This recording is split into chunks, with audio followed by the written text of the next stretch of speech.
I can't quite bring myself to unbraid the braids in my hair right now. We've just come back from an orphanage about a half hour away from the Titili. And I'm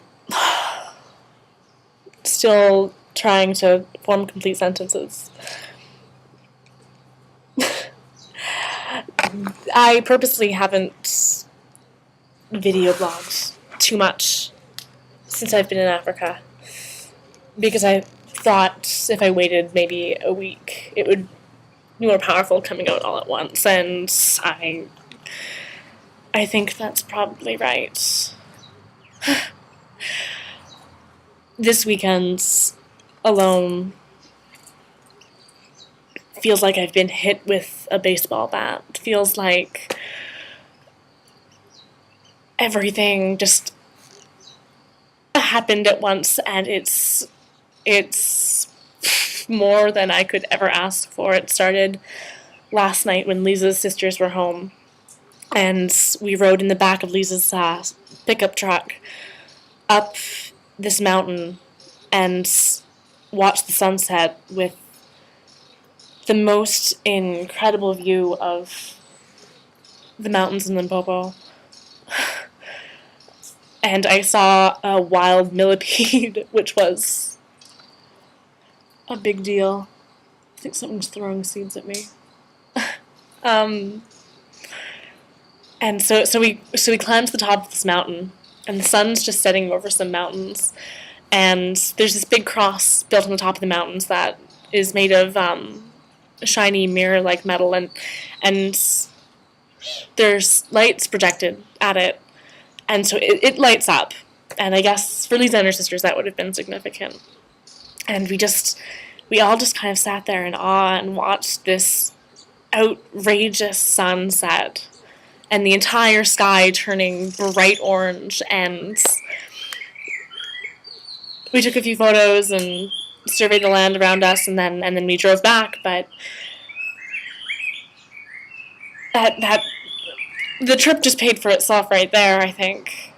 And so then we hung out and did some more normal exchange stuff, hanging out with friends, and this morning we went for brunch at Lisa's cousin's house and met her grandmother and her family, and had this beautiful meal out on their patio. Her aunt is a yoga teacher, and she's this fantastic creative woman with this incredible house, and she's obviously traveled everywhere, and she's kind of like a Sally Glover, if anyone knows who I'm talking about. But we made this incredible meal and ate with her entire family, and I kind of sat back and listened to the Afrikaans and absorbed all of it.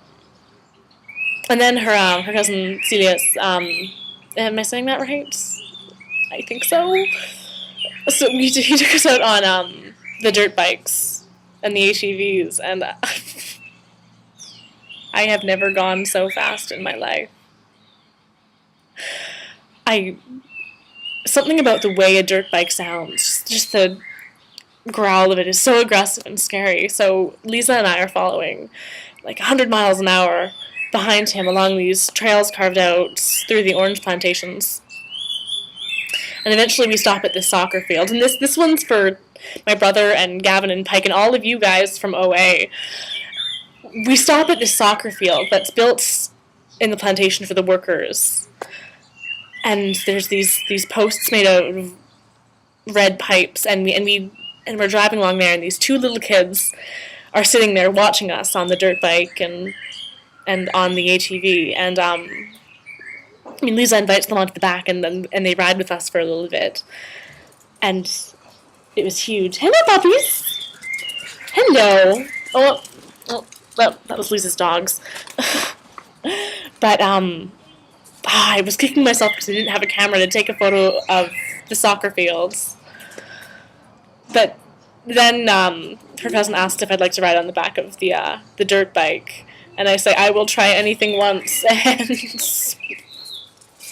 my mom knows me well enough to know that going fast like that was scary.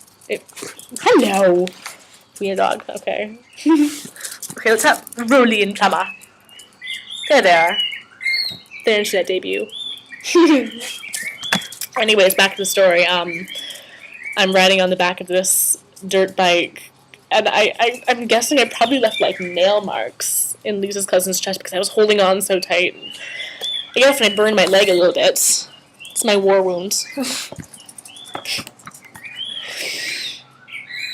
And I mean, just driving through farmland was another kind of massive experience all in one weekend.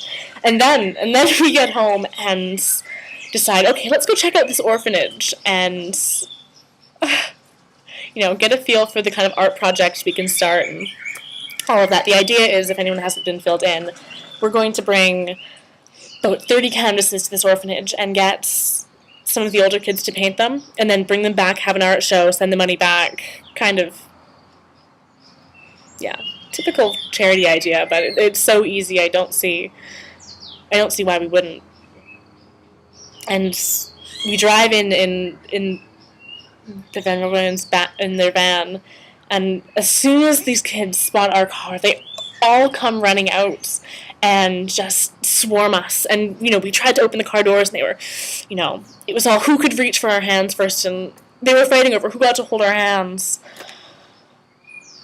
And I'm still making sense of these kids. It's like there's so much love all in one place, and all they want is just to touch you and hold you. And I sat down around a few kids, and they, what's your name? My name is... names I can't pronounce. And as soon as I sat down, all these girls swarm me in and grab my hair and start braiding all of it. And I guess what sums up the whole experience is, when I lent them my ring or my bracelet, and these three little girls, wearing my sunglasses and my bracelet and my jewelry, and they start prancing around like models, and I just wanted to let them have it and just keep it because it made them so happy. I've never seen people happy about simple things like that. And this is kind of the typical white girl realization when she goes to the orphanage, right? This is what we've seen a couple 100 times already. But I can't believe how simple it was just to go, and I can't believe how purely excited they were, and how, just hugging them, and, there was a line of kids who wanted to be picked up, and it was so outrageous. And it made the drama and